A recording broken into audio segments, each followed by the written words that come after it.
All right, we're gonna today about residual income model today and on Wednesday. Today I'll basically set up essentially the theoretical background, and on Wednesday we're gonna do applications into real firms. Work with me, come on.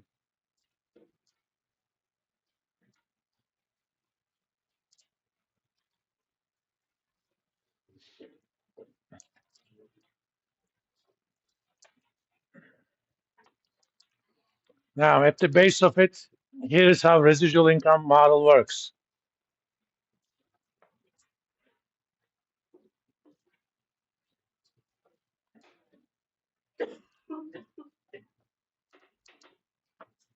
Value of the firm now is equal to book value of the firm plus, I'm going to write ugly notation.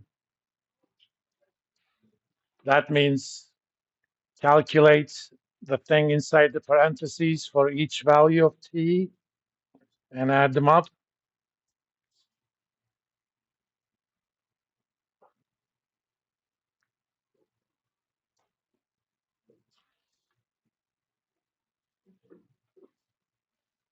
Obviously, we need to describe some stuff.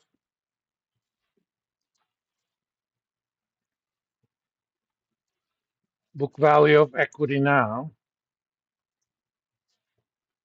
Whether you do this on a per share basis or total, doesn't matter. Whichever one is available. Rho is the cost of equity capital.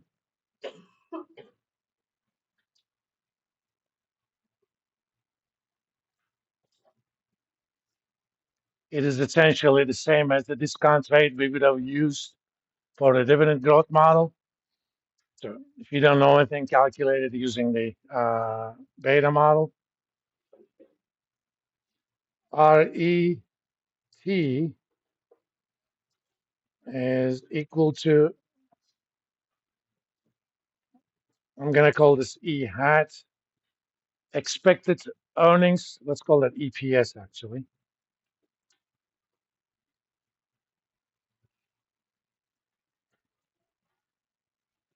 EPS, expected EPS for that year, minus cost of capital times book value the previous year. This RE is short for residual earnings. Residual in the sense that I charge you a cost for cost of capital. Let's say my book value of my equity is $100 billion. My cost of capital is 10%. I'm going to charge 10% on that. That's $10 million. If the company made less than $10 billion, residual equity is going to be negative. That's in a sense the earnings that you should get at a minimum. That's the earnings I require because it costs me 10% on that book value. And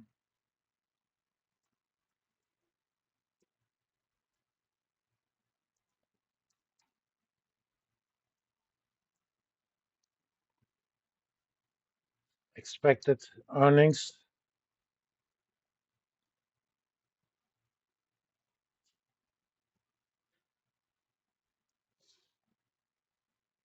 for year T. So rewriting it, value of the company is book value now plus expected earnings for year one. Let's call it EPS minus cost of capital times book value last year.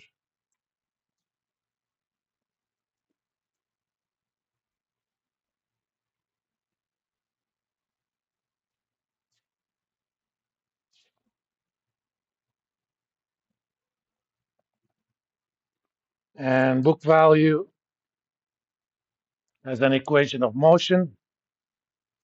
Book value last year plus earnings that year minus dividend that year, where actually, let's call this.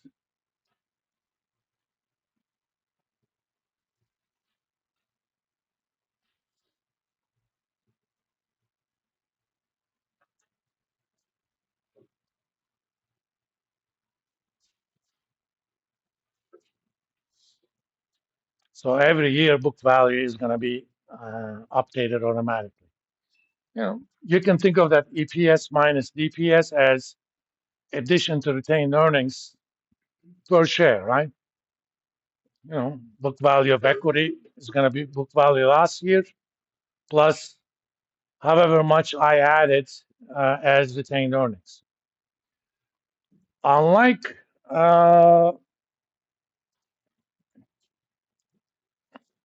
dividend growth model, this is primarily based on estimates of earnings. Okay, it is something that's produced by equity analysts, so we have estimates at least for the next 2 years or so. And Yahoo Finance does not have them anymore, but they even used to have estimated 5-year growth rates. So you can kind of project what earnings are going to be over the next 5 years. And we're going to do some sort of continuing value. So in practice,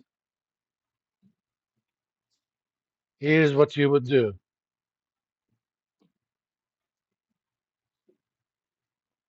Estimate earnings and dividends for a few years. Let's call it 40 years. Okay. So value is going to be book value now plus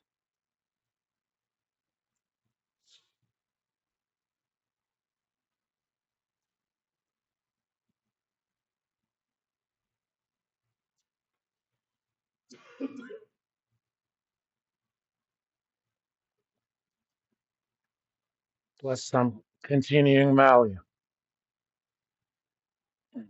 That continuing value is similar to the terminal value. We calculate it in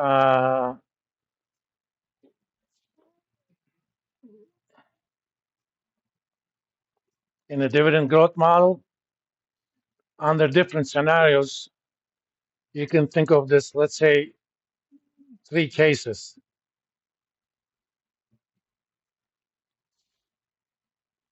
Is 0. That will happen when residual earnings essentially are 0, which means earnings growth. Earnings are growing precisely at the rate of cost of capital.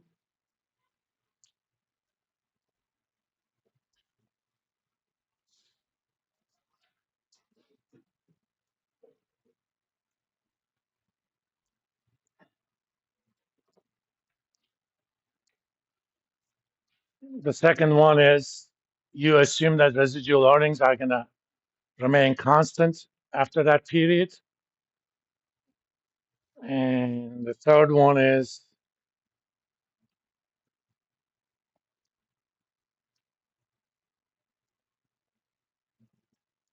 they're going to grow at a constant rate. Okay, residual earnings. Having a residual earnings that grow at a constant rate is actually probably not a good assumption because that means most companies residual earnings growth rate pretty much converges to growth rate of the economy over long periods of time. If you looked at the growth rate of even Google 20 years ago compared to its growth rate now, it's still growing faster than the economy, but it's nowhere like the growth rate they had back in early '80s, the year 2000s. Those days, their growth rate typically was over 100%. Now, 15, 20% or so. Similarly, a company like Coke, if you looked at them, 100 years ago, they were growing fast. Now they're growing pretty much like the economy. That's a common life cycle of corporations.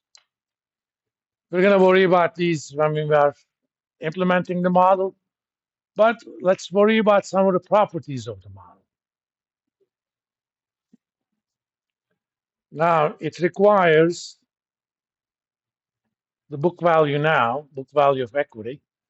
As you know, book value of equity is book value of assets minus book value of liabilities. Typically, book value of liabilities are, if not exactly at their market value, they're pretty close to their market value. But in many cases, book value of the assets are seriously understated for two reasons. One, the assets in the books are valued or booked at historical cost minus any depreciation, accumulated depreciation. Let's say I bought a building 30 years ago in New York City, okay, and I paid $100 million for it. And in 30 years, probably it's depreciated all the way to zero, right? Buildings depreciate at a lower rate. So in my books, that building is worth zero. But obviously, it's a building in goddamn New York City. That thing is going to be worth a lot of money. But as far as my books are concerned, it's worth zero. There are also certain assets that were never, never had a value. Think about Steve Jobs. I know he's dead now, but back when he was alive,